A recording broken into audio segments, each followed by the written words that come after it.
दोस्तों, अगर आप इस टाइप की इमेज जनरेट करना चाह रहे हो, ये हो गई, ये हो गई, ये हो गई, ऐसे टाइप की। और ये जो इमेज है वो बहुत ही हाई क्वालिटी की वाली इमेज है। स्किन की यहाँ पे डिटेल्स देखो। ये बहुत सारी ये स्टेबल कैस्केड है। ये जो पिक्चर्स है इस टाइप की पिक्चर्स हो गई। और मैं आपको अपना दिखाता हूँ। जैसे कुछ वीडियोज हो गए। जैसे कि वीडियो से वीडियो जनरेट करोगे, वो कैसे करोगे? ये इस टाइप के वीडियो जो है, बहुत ही प्यारे से वीडियो है। आप इमेज से इमेज जनरेट कर सकते हो, वीडियो से वीडियो जनरेट कर सकते हो, फोटो से वीडियो जनरेट कर सकते हो, बहुत सारी चीज़ें। तो ये सारे जो वीडियो है ये वीडियो से वीडियो जनरेट किए हुए हैं। राइट। और बहुत सारी पिक्चर है, बहुत सारी टेक्नोलॉजी है। 3D मॉडल्स वगैरह कैसे जनरेट करोगे, वो सारी चीज़ें बताने के लिए मैं आपके लिए लेके आ रहा हूँ एक नई प्लेलिस्ट, कॉम्फी यूआई की प्लेलिस्ट। जैसे न्यूक की प्लेलिस्ट चल रही है हमारी, तो कॉम्फी यूआई की प्लेलिस्ट में हम स्टेप बाय स्टेप सारी चीज़ें कॉम्फी यूआई के बारे में डिस्कस करेंगे, उससे क्या क्या चीज़ें हम बना सकते हैं। और ये मान के चलो कॉम्फी यूआई जो है वो फ्यूचर है, क्योंकि नोड बेस्ड है। पहली चीज़, कस्टमाइजेशन वगैरह बहुत ज़्यादा होता है, फास्ट है। और सबसे अच्छी चीज़ ये कि कोई भी यूज कर सकता है। मैं आपको बताता हूँ कैसे। क्या, अगर हम यहाँ पे कॉम्फी यूआई की जो ऑफिशियल पेज पे जाते हैं, गिटहब पेज पे, तो यहाँ पे आप देखोगे कि यहाँ पे ये सपोर्ट क्या क्या कर रहा है। तो देखो, अगर किसी के पास ग्राफिक कार्ड लो वी रैम का है, 3 GB से कम, वो भी यहाँ पे यूज कर सकता है ये कमांड वगैरह देके। राइट। ये मैं सारी चीज़ आगे बता दूंगा। अगर आपके पास जीपीयू है ही नहीं, खाली सीपीयू है, बस स्लो होता है, आप वो वाले यूज कर सकते हो। तो इसको हर कोई यूज कर सकता है। और आप इजीली यहाँ पे बहुत सारी अच्छी अच्छी एआई इमेजेस वीडियोस वगैरह जनरेट कर सकते हैं। तो चलिए हम शुरू करते हैं। सबसे पहले कॉन्फी यूआई का इंस्टॉलेशन। तो शुरू करते हैं कॉन्फी यूआई का इंस्टॉलेशन स्टेप बाय स्टेप में। तो सबसे पहले आपको जाना है कॉन्फी यूआई के गिटहब पेज पे। ये पेज का लिंक जो है वो मैं डिस्क्रिप्शन में दे दे रहा हूँ। तो यहाँ पे आप नीचे जाओगे तो यहाँ पे देखो इंस्टॉलिंग कॉन्फी यूआई। तो हमें जिसके लिए इंस्टॉल करना है वो इसके लिए आप कर सकते हो। मुझे यहाँ पे विंडोज़ के लिए करना है, तो आपको क्या करना है, ये direct direct link to download जो है इस पे आपको क्लिक करना है। अब यहाँ पे ये ध्यान रखना कि ये जो फाइल है आपको डाउनलोड कहीं पे एक फोल्डर बना लो। जैसे मैं ई कॉन्फ़िग एक फोल्डर बना लिया, ये मैंने ऑलरेडी डाउनलोड कर रखा है, ये सेम चीज़ देख रहे हो आप। तो आप यहाँ पे डाउनलोड कर लो इसको। मैंने डाउनलोड कर रखा है, मैं डाउनलोड नहीं कर रहा हूँ, तो आप कॉन्फ़िग एक फोल्डर में इसको डाउनलोड कर लिए। अब यहाँ पे ये ध्यान रखना, ये रार फाइल होती है, मतलब जिप फाइल होती है। तो आप यहाँ पे या तो ये 7 जिप जो सॉफ्टवेयर है ये यहाँ से ये डाउनलोड कर लो, क्योंकि कई बार होता है ये डाउनलोड करके फिर एक्सट्रैक्ट कर लो, नहीं तो फिर बाद में डायरेक्ट आप कर लो रार फाइल से, विन रार इंस्टॉल कर लो, उससे भी हो जाएगा। तो कोई दिक्कत वाली बात नहीं है। अब हमें यहाँ पे ये क्या करना है, अब हमें यहाँ पे क्या करना है कि हमें जाना है वो जिस फोल्डर में हमने इंस्टॉल किया ये वाला, और इसको यहाँ पे क्या करना है, एक्सट्रैक्ट कर लेना है। तो मैं यहाँ पे इसी को एक्सट्रैक्ट कर लूंगा। थोड़ा टाइम लगता है क्योंकि फाइल्स जो छोटी छोटी फाइल्स है वो बहुत ज्यादा फाइल है। तो बहुत फास्ट इंस्टॉलेशन है इसका। मतलब 4-5 मिनट के अंदर इंस्टॉलेशन कंप्लीट है। आप जो ऑटोमेटिक 1111 है उसमें काफ़ी टाइम लगता है इंस्टॉल होने में, वो बहुत सारे मॉडल्स वगैरह डाउनलोड करता है, इसमें टाइम नहीं लगता, फास्ट होता है। बहुत ही अच्छा है ये।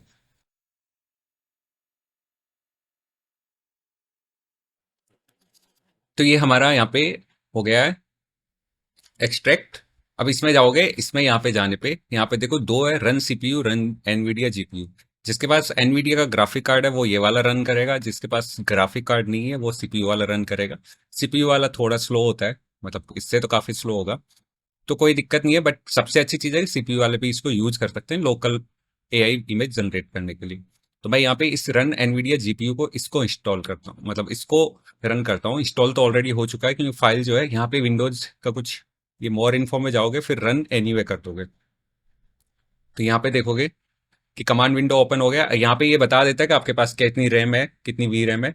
और फिर यहाँ पे ये जब फर्स्ट टाइम ये जब ओपन होता है तो ये मेरा तो यहाँ पे ये क्या हुआ है, पहले से मैंने वो कर रखा था यहाँ पे, तो इसलिए यहाँ पे ये वाला ओपन हुआ है। अदरवाइज ये ऐसा क्लीन विंडो ओपन होगा। राइट। अब ये एकदम क्लीन विंडो ओपन हुआ है। यहाँ पे देखोगे ये जो है, यहाँ पे कुछ ज़्यादा सेटिंग्स नहीं है। यहाँ पे जो कॉन्फ़िग मैनेजर है जिसकी हमें सबसे ज़्यादा जरूरत होती है वो यहाँ पे इंस्टॉल नहीं है, तो हमें पहले सबसे पहले वो भी इंस्टॉल करना होता है। तो उसके लिए आप क्या करोगे, यहाँ पे कॉन्फ़िग मैनेजर के पेज पे जाओगे, गिटहब पेज पे। यहाँ पे देखोगे तो इंस्टॉलेशन के दो मेथड दे रखे हैं, एक तो फाइल डाउनलोड करके और एक है डायरेक्ट इंटरनेट से डाउनलोड करने के लिए। तो पहला इसमें क्या कह रहा है कि आपको क्या करना है, ये वाला मेथड जो है वो सिंपल है, ये वाला भी कर सकते हो, बट ये वाला इसमें क्या करना होता है, ये फाइल जो है वो डाउनलोड करनी है आपको इस वाले फोल्डर में, और फिर यहाँ पे ये जो रन डॉट बैट है इसको रन कर देना है, तो ऑटोमेटिकली वो इंस्टॉल हो जाएगा। दूसरा ये है कि आप कॉन्फ़िगर में कस्टम नोड में जाओ, और वहाँ पे ये वाला जो है, ये एड्रेस जो है ये कॉपी कर दो। तो मैं एक काम करता हूँ, यहाँ पे कॉन्फ़िगर में कस्टम नोड्स में जाता हूँ। यहाँ पे आप जाके CMD टाइप करोगे और इसको एंटर मारोगे, तो यहाँ पे ये क्या होगा, हमारा एक विंडो खुल जाएगा। और फिर बाद में इसमें कंट्रोल V करोगे और इसको फिर एंटर मार दोगे, तो यहाँ पे ये क्लोनिंग अपने आप जो कॉन्फ़िगर मैनेजर है वो इंस्टॉल हो जाएगा। उसके बाद आपको क्या करना है कि इसको पूरे को क्लोज कर देना है। आपको जो कॉन्फ़िगर है ये आप इसको क्लोज करोगे और फिर बाद में वापस वापस अपना जो है कॉन्फ़िगर वो रन करोगे, तो रन एनवीडिया जीपीयू। तो यहाँ पे अगर आप देखोगे कि ये कॉन्फ़िगर मैनेजर जो है वो जो डिपेंडेंसीज वगैरह इंस्टॉल करनी वो ऑटोमेटिकली इंस्टॉल हो जाएगा, और इंस्टॉल होने के बाद ये फिर से वापस खुलेगा। इसमें एक चीज और ध्यान रखना, कई बार होता है कि आपका ये ब्राउजर ओपन नहीं होता, ये जो यहाँ पे है, तो आप ये वाला जो एड्रेस है कॉपी करके ये ब्राउजर में सीधा और यहाँ पे जाके पेस्ट कर दोगे। वैसे तो आजकल ओपन होता ही है, बट नहीं होता है तो आप ये कर सकते हो। अब ये हो गया हमारे पास सिंपल सा इंस्टॉलेशन प्रोसेस। जो दो चीजें मेन चाहिए, कॉन्फ़िगर मैनेजर ये रहा हमारे पास, जो कि पहले वाले में नहीं था। अगर मैं आपको दिखाऊं यहाँ पे, इसमें इसमें डिफरेंस क्या है, इसमें यहाँ पे ये मैनेजर आ रहा है, वहाँ पे पहले मैनेजर नहीं था। तो मैनेजर बहुत जरूरी है, क्योंकि जब भी हम किसी का दूसरे का वर्क फ्लो लाते हैं और वो यहाँ पे ड्रैग करते हैं, तो कुछ नोट्स जो होते हैं हमारे पास इंस्टॉल नहीं हो रखे होते, तो मिसिंग नोट्स का एरर आता है। तो वो मिसिंग नोट्स जो है वो मैनेजर में जाके यहाँ पे जो है इंस्टॉल मिसिंग नोट से हम इंस्टॉल कर सकते हैं। ये ऑटोमेटिकली डिटेक्ट कर देता है कि कौन सा मिसिंग है। और यहाँ पे कुछ मॉडल्स वगैरह है वो भी हम यहाँ से प्रॉपर डाउनलोड कर सकते हैं। यहाँ पे कॉन्फ़िगर को अपडेट कर सकते हैं, नोट्स को जो है उनको भी अपडेट कर सकते हैं, कॉन्फ़िगर को भी अपडेट कर सकते हैं, बहुत सारी चीज़ें हैं यहाँ पे।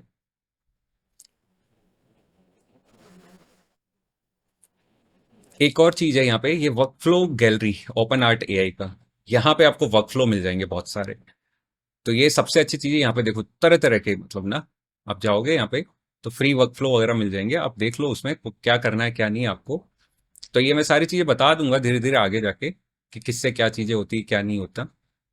ऑब्जेक्ट रिमूवल, मतलब एआई में अब बहुत ही कम ऐसी चीजें बची जो करना पॉसिबल नहीं है, ऑलमोस्ट चीजें हो ही जाती है यहाँ पे। वीडियो जनरेशन हो गया, क्लोथ चेंजिंग हो गया, राइट, अप स्केलर हो गया, सब कुछ यहाँ पे होता है। तो हम आगे देखेंगे, अभी हम लोग चलते हैं वापस इसमें। तो अब हम पहला, सबसे पहला अपना जो सिंपल वर्क फ्लो है वो जनरेट करते हैं।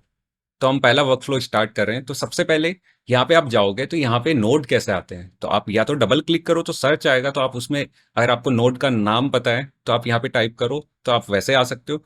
तो जैसे मेरे यहाँ पे चेक पॉइंट मेरे को लेना है तो मैंने लोड चेक पॉइंट कर दिया, तो ये आ गया। अगर आपको ये नहीं पता है तो आपको क्या करना पड़ेगा, आपको यहाँ पे राइट क्लिक करना पड़ेगा, यहाँ पे ऐड नोड में जाना पड़ेगा और यहाँ पे आपको देखना पड़ेगा कि आपको सर्च करना पड़ेगा कि कहाँ पे आपका जो चेक पॉइंट है वो है यहाँ पे। ठीक है, तो ये लोडर है, लोडर में आप देखोगे तो लोडर में कहीं आपको लोड चेक पॉइंट मिल जाएगा। ये रहा लोड चेक पॉइंट। ठीक है, तो आपको वैसे याद ना रहे तो ये, बट हम 99% टाइम ऐसे ही डबल क्लिक करके सीधा नोड का नेम टाइप करते हैं और फिर आ जाता है। अब देखो यहाँ पे सबसे इंपॉर्टेंट चीज कि ये है क्या है, एक जो मॉडल होता है, यहाँ पे हमें मॉडल चाहिए। तो यहाँ पे देखो, अगर मैं यहाँ पे क्लिक कर रहा हूँ तो यहाँ पे कुछ भी नहीं आ रहा है, हो भी नहीं रहा है। तो यहाँ पे आपको मॉडल डालना है। तो मॉडल डालने के लिए आप क्या करोगे, तो यहाँ पे मॉडल लाने के लिए यहाँ पे मैं जाऊंगा, तो यहाँ पे सीविट एआई में जाऊंगा। तो सीविट एआई आप साइट पे जाओगे तो आपको यहाँ पे बहुत सारे मॉडल्स मिल जाते हैं। तो मैं यहाँ पे जो मॉडल प्रेफर करता हूँ वो ड्रीम शेपर का मॉडल प्रेफर करता हूँ। तो आप ड्रीम शेपर के दो मॉडल है, आप या तो ये ले लो, ड्रीम शेपर नॉर्मल, और या फिर ड्रीम शेपर एक्सेल, आपकी मर्जी है। मैंने दोनों इंस्टॉल कर रखे हैं, आप इंस्टॉल कर सकते हो। तो मैं ये सपोज ये मेरे पास है यहाँ पे, तो ये जो डाउनलोड करना है ये आपको डाउनलोड कहाँ करना है, तो सपोज मैं यहाँ पे गया तो आपको डाउनलोड का मैं लोकेशन बताता हूँ, आपको कहाँ जाना है। अपने कॉन्फ़िगर में जाना है, जहाँ पे आपने इंस्टॉल किया है, ये वाला आपका इंस्टॉलेशन वाला है, configure new configure Windows portable config UI. और फिर यहाँ पे मॉडल्स में जाओगे और यहाँ पे ये चेक पॉइंट, यहाँ पे आपको इंस्टॉल करना है, इसको डाउनलोड करना है, सॉरी नॉट इंस्टॉल, डाउनलोड करना है। तो आपको जो दोनों ड्रीम शेपर के मॉडल है, एक्सेल और नॉर्मल 1.5 वाला, दोनों मॉडल आपको यहाँ पे डाउनलोड कर लेना है। मैंने ऑलरेडी डाउनलोड कर रखे हैं तो मैं किसी दूसरी लोकेशन से इसको ले आऊंगा। तो सपोज मेरे पास पहली जो कॉन्फ़िगर में यूज़ कर रहा था, मैंने अभी अपग्रेड किया आपके लिए वीडियो बनाने के लिए। तो पूरा मैं अपना जो वर्कफ्लो है वो नया बना रहा हूँ, जो फ़ोल्डर वगैरह है सारी चीज़ें नहीं बना रहा हूँ। तो यहाँ पे चेक पॉइंट्स है, ये मेरे पास इतने मॉडल्स पड़े हैं ऑलरेडी। तो मैं क्या करूँगा, इनको कंट्रोल A करूँगा और फिर कंट्रोल X करूँगा। और कंट्रोल X करके यहाँ पे जहाँ पे मेरा नया वाला इंस्टॉल है मैं उसमें ले जाऊँगा। कंट्रोल X मतलब आपने कट कर लिया, आप वैसे राइट क्लिक करके कट भी कर सकते हो। और यहाँ पे जाऊंगा मॉडल्स और यहाँ पे चेक पॉइंट्स और यहाँ पे मैं पुट कर दूंगा। राइट, अब मैं ये नए जो नया मैंने कॉन्फ़िगर इंस्टॉल किया है वहाँ पे आ गया। अब वापस आप यहाँ पे जाओगे अपने इसमें, तो यहाँ पे देखोगे अभी भी यहाँ पे कुछ नहीं हो रहा है। तो आपको क्या करना होता है, जब भी आप मॉडल डालते हो यहाँ पे तो आपको रिफ्रेश करना पड़ता है।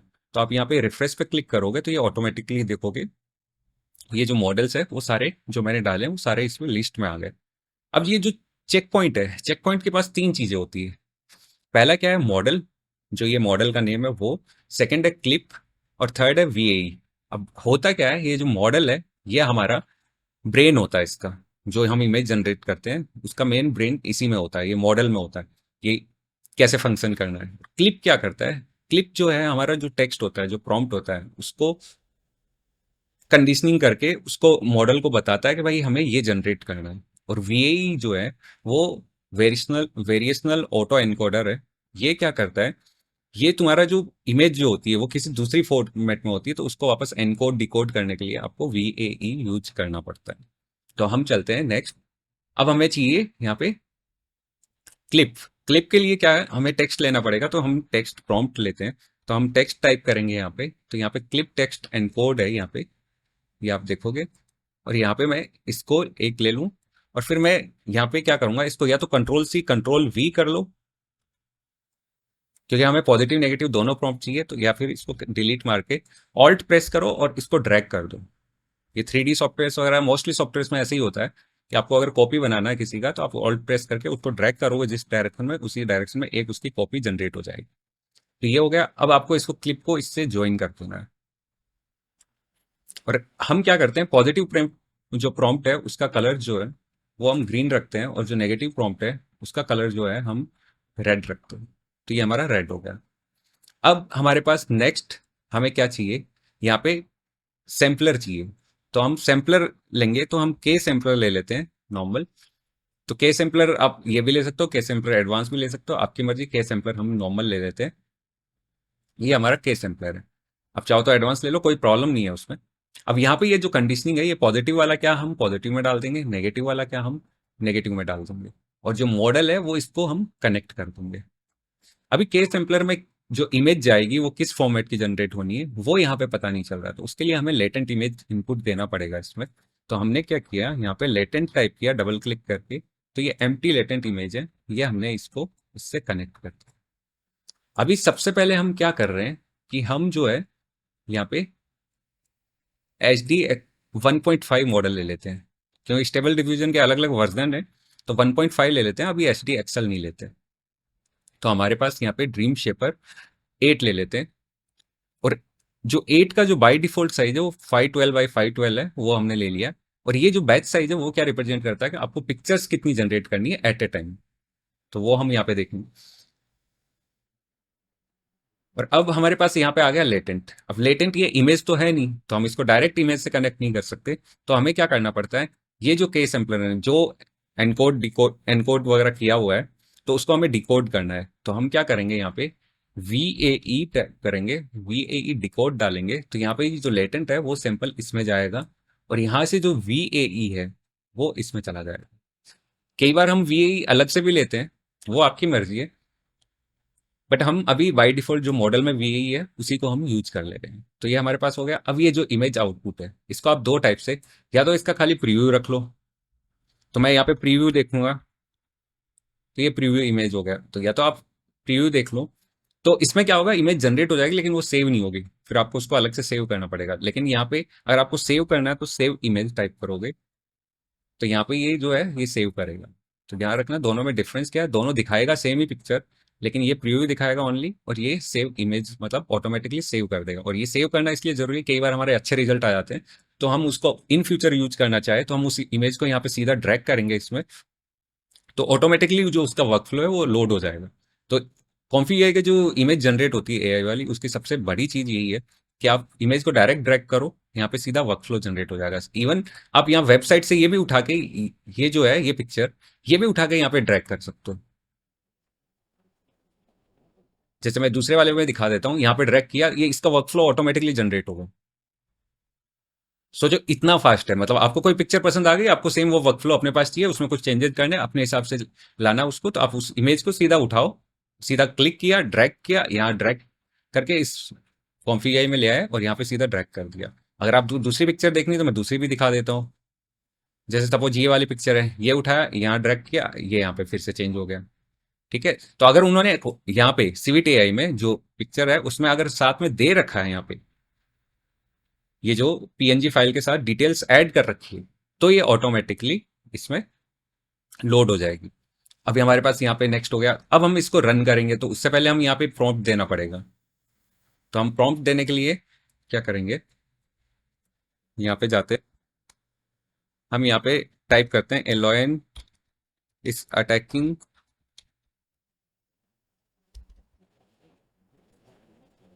ए वॉल्फ, राइट। और हम यहाँ पे इसमें नेगेटिव प्रॉम्प्ट में ब्लर, लो क्वालिटी, ये सारी चीजें ऐड कर देते हैं। हम ऊपर भी एक काम करते हैं, यहाँ पे डिटेल्स ऐड कर देते हैं, इंटरिकेट डिटेल्स 4K, राइट। और अब हमें क्या करना है, यहाँ पे इसमें ये हमारा सिंपल सा वर्कफ्लो जनरेट हो गया है। यहाँ पे हमारे पिक्चर साइज जो अगर एक 1.5 मॉडल है तो 512 होना चाहिए। यहाँ पे हमारा सीड ले लो, कुछ भी रैंडम ले लो। और यहाँ पे रेंडमाइज ये स्टेप्स जो है वो कितनी स्टेप्स यूज हो रही है इसमें, जितनी ज़्यादा स्टेप्स होगी रिजल्ट उतना अच्छा आता है। सीएफजी मतलब मॉडल को कितना फॉलो करेगा, मॉडल अपने आप से कितना जनरेट करेगा। सीएफजी स्केल हाई होगा तो प्रॉम्प्ट के साइड ज़्यादा जनरेट होगा, मतलब प्रॉम्प्ट की बात ज़्यादा मानेगा। और अदरवाइज ये अपने से जनरेट करेगा, कम होगा तो ये अपने से जनरेट करेगा। तो ये चीज़ें इसमें देखनी है। और यहाँ पे ये जो सैम्पलर नेम है वो आप अलग अलग यूज कर सकते हो। ठीक है, डीनोइज आप कितना डीनोइज कम करना चाहते हो। जो यहाँ पे कंट्रोल है वो आपका रेंडमाइज करना है या स्टिल करना है, फिक्स करना है तो फिक्स भी कर सकते हो। तो अब हमें क्या करना है, हमने सारे ये ऑप्शन देख लिए, अब हमें क्यू प्रॉम्प्ट करना है। तो क्यू प्रॉम्प्ट में क्या होता है, जब आप फर्स्ट टाइम करोगे तो ये मॉडल जो है वो लोड होने में थोड़ा सा टाइम लगता है। मेरे पास ये पहले से मैं एक वर्कफ्लो कर रखा था तो इसलिए ज़्यादा टाइम नहीं लगा। अब यहाँ पे देखोगे कि यहाँ पे ये अटैक तो नहीं कर रहा है, इसको नहीं समझ में आया कि मैं क्या बोल रहा हूँ। तो लॉयन अटैक करने की जगह कुछ और ही कर रहा है यहाँ पे। Lion is attacking a wolf. तो मैं यहाँ पे एक काम करता हूँ, उसको लाने का तरीका ये है कि इसको आप सीएफजी स्कूल को चेंज करोगे। तो मैं यहाँ पे अगर सपोज 15 कर देता हूँ, तो मैं यहाँ पे 15 करके यहाँ पे देखता हूँ, अभी भी जनरेट नहीं हो रहा है। तो इसमें कोई घबराने की बात नहीं है, क्योंकि ये जो मॉडल जिस टाइप से ट्रेन हो रखा है उस हिसाब से कैसे लेता है ये टेक्स्ट वगैरह को, वो डिपेंड करता है। तो यहाँ पे हम एक काम करते हैं कि यहाँ पे इसमें जाते हैं और ये जो टेक्स्ट है वही हम ले लेते हैं। यहाँ पे जो पिक्चर्स है उसी के टेक्स्ट ले लेते हैं। तो अगर हम ये टेक्स्ट ले, तो आपको क्या करना है, यहाँ पे यहाँ से ये कॉपी कर लो और यहाँ पे सीधा आपको पेस्ट करना है। तो मैं यहाँ पे कंट्रोल V करता हूँ और फिर पेस्ट करता हूँ। तो देखते हैं उसके आसपास की इमेज आती है या नहीं। ये यहाँ पे देखो, ये उसके आसपास की इमेज ही आई है। यहाँ पे दिखा देता हूँ, बट डिटेल्स नहीं है इसमें, क्योंकि मॉडल ने अपने आप से जनरेट किया है। तो हमें प्रॉम्प्ट की सुनना है, तो प्रॉम्प्ट की सुनने के लिए हमें क्या करना पड़ेगा, ये जो सीएफजी है वो हम बढ़ा देते हैं, थोड़ा 8 कर देते हैं, तो थोड़ी शार्पनेस भी आ जाएगी और थोड़ी डिटेल्स और ऐड हो जाएगी। तो देखो यहाँ पे थोड़ी शार्पनेस आई है और थोड़ी डिटेल्स भी आई है। बट अभी भी ये जो प्रॉम्प्ट है हम किसी दूसरे का ST Excel मॉडल का कॉपी कर रहे हैं, हम 1.5 का नहीं कर रहे हैं। आप चाहो तो वो भी कर सकते हो। कैसे, यहाँ पे मैं डुप्लीकेट कर देता हूँ इसको। यहाँ पे ड्रीम शेपर जो है मेरा ओरिजिनल मॉडल जो मैं अभी यूज कर रहा हूँ, अगर आप यहाँ पे देखोगे मेरे पास, तो ये ड्रीम शेपर 8 जो है वो मैं यूज कर रहा हूँ। तो आप उसी का मॉडल यूज कर सकते हो। अब यहाँ ड्रीम शेपर में देखोगे, यहाँ पे बहुत सारी पिक्चर्स नीचे भी जनरेट हो रखी होती है पिक्चर्स। आप यहाँ पे देखोगे तो आपको कोई भी पिक्चर्स वापस जनरेट करना है या उसका प्रॉम्प्ट कॉपी करना है तो आप वो भी कर सकते हो। तो मैं एक काम करता हूँ, ये वाली पिक्चर लेता हूँ और इसका प्रॉम्प्ट देखूंगा। तो ये रहा मेरा प्रॉम्प्ट, ये मैं कंट्रोल C कॉपी करूंगा, यहाँ पे डालूंगा इसमें कंट्रोल V, राइट। और फिर बाद में ये मैं इसको क्लोज कर देता हूँ। और फिर बाद में यहाँ पे मेरे को ये क्या कह रहा है कि DPM+2 SDE कैरस है ये इसका जो सैम्पलर है वो, आप अगर सेम सा DPM2M SDE कैरस है और यहाँ पे नॉर्मल की जगह कैरस यूज कर लो, ठीक है। और फिर बाद में बाकी सारी डिटेल्स भी यहाँ पे दी हुई होती है, वो आप यहाँ पे देख सकते हो। CFG स्केल 7 है, स्टेप्स 28 है। तो यहाँ पे आप स्टेप्स 28 कर दो, ये 7 कर दो, और बाकी सारी चीजें हमने ले रखी है। सीड्स भी यहाँ पे दे रखा है, तो सीड्स में आप अगर चाहो तो ये कॉपी, सॉरी ये वाला है हमारे पास, ये आप कॉपी कर लो इसमें। ये सीड्स कॉपी कर लिया, अब आपको रन करना है। तो आप रन करोगे तो ऐसी कार कोई जनरेट होगी। हमने नेगेटिव प्रॉम्प्ट नहीं लिया, वैसे नेगेटिव प्रॉम्प्ट बस इतना ही दे रखा था, तो कोई दिक्कत नहीं है। तो आप देखोगे यहाँ पे ये कार जनरेट हो गई। ये पिक्चर काफी हद तक अच्छी है, राइट? सही पिक्चर जनरेट हो रही है, लाइटिंग वगैरह सब कुछ सही है, डिटेल्स भी है। बट 512 रिजोल्यूशन है, तो थोड़ा रिजोल्यूशन लो है। तो अब क्या करोगे जब हाई रिजोल्यूशन चाहिए? तो उसके लिए हम यहाँ पे क्या करेंगे, ये जो मॉडल है यहाँ पे हम एस डी एक्सएल जो है, एक्सेल मॉडल यूज करेंगे। तो ये मैंने एक्सेल सेलेक्ट किया यहाँ पे। तो जब भी आप एक्सेल सेलेक्ट करोगे तो उसमें ये हाई साइज जो होती है, हाई रिजोल्यूशन की साइज इमेज जो है वो जनरेट करता है। तो यहाँ पे 512 की जगह इसका डबल कर दोगे, 1024 और 1024। अब हमें क्या करना है, प्रॉम्प्ट लेना है। तो अब ये जो हम प्रॉम्प्ट लेंगे तो वो सेम हमारे पास वैसा ही आना चाहिए। तो हम इसको कंट्रोल सी और यहाँ पे डाल देते हैं कंट्रोल वी। और यहाँ पे बाकी सारी चीजें भी देख लो आप। डीपीएम प्लस प्लस, ये डीपीएम पीपी या प्लस प्लस ए की बात है। एच डी ई कैरस है, स्टेप्स 8 है, तो हम स्टेप्स इसमें 8 कर देते हैं, राइट? और सी एफ जी स्केल जो है वो हमारा 2 है, और ये यहाँ पे सीड है। तो हम यहाँ पे सी एफ जी स्केल जो है वो हम 2 कर देते हैं, क्योंकि कैरस जो है वो बहुत स्ट्रॉन्ग होता है, तो इसमें सी एफ जी जो है वो कम रखना पड़ता है, अदरवाइज बहुत ही शार्प पिक्चर आती है। और यहाँ पे हम सीड्स ले लेते हैं। तो अब हम ओके करते हैं और फिर हम क्यू प्रॉम्प्ट करेंगे, तो हमारे पास वैसा ही जनरेट होना पड़े। अब हम क्यू प्रॉम्प्ट किया तो हम देखेंगे कि हमारे पास मॉडल वगैरह लोड होगा। अब ध्यान रखना, ये जो है नया वाला मॉडल आपको यूज करना है। एच डी एक्सएल का जो पुराना मॉडल है वो यूज मत करना, क्योंकि उसको लोड होने में बहुत टाइम लगता है। ये बहुत फास्ट लोड हो जाता है। तो आप देख रहे हो यहाँ पे ये बहुत जल्दी लोड हो गया, और स्पीड भी बहुत फास्ट है। आप देखो 6 सेकेंड, 4 सेकेंड, 2 सेकेंड, 2 सेकेंड में इमेज जनरेट हो रही है कंप्लीट। जो कि आपके पास जो आप ऑनलाइन यूज करते हो ना, उससे भी फास्ट जनरेट होती है इसमें, अगर आपके पास सही ग्राफिक कार्ड है। नहीं तो थोड़ा ज़्यादा लग जाएगा टाइम, तो कोई दिक्कत वाली बात नहीं है। अब देखो ये काफ़ी डिटेल्ड पिक्चर आई है, आइज वगैरह सब सही है, राइट? अगर इससे देखें तो मैच कर रही है, इससे ज़्यादा बेटर लग रही है कंपेयर टू हमारी पिक्चर ना अभी। अगर आप देखोगे तो इससे ज़्यादा बेटर लग रही है। ये देखो, साइड पोज वगैरह चाहिए तो साइड पोज ले सकते हो, डिटेल्स भी काफ़ी अच्छी है। तो ये हमारा सिंपल वर्क फ्लो है। आगे हम थोड़े थोड़े कॉम्प्लिकेट वर्क फ्लो स्टार्ट करेंगे। तो अगर आप चाहते हो कि मैं कॉन्फी यूआई की प्लेलिस्ट को पूरा कंप्लीट करूं और इसमें जितनी भी pictures, video, models, 3D models generate करने के जो भी है हमारे पास वर्क फ्लो है, वो सारे मैं लेके आऊं और आपको एक्सप्लेन करूं स्टेप बाय स्टेप एकदम बेसिक से, ताकि हर हर कोई अपने पीसी पे एआई इमेज जनरेट कर सके, एआई वीडियो जनरेट कर सके, या फिर वीडियो से वीडियो या इमेज से वीडियो, इमेज से इमेज, ये सारी चीज़ें जनरेट कर सके। तो चैनल को सब्सक्राइब कीजिए, कमेंट कीजिए और वीडियो को लाइक कीजिए। धन्यवाद।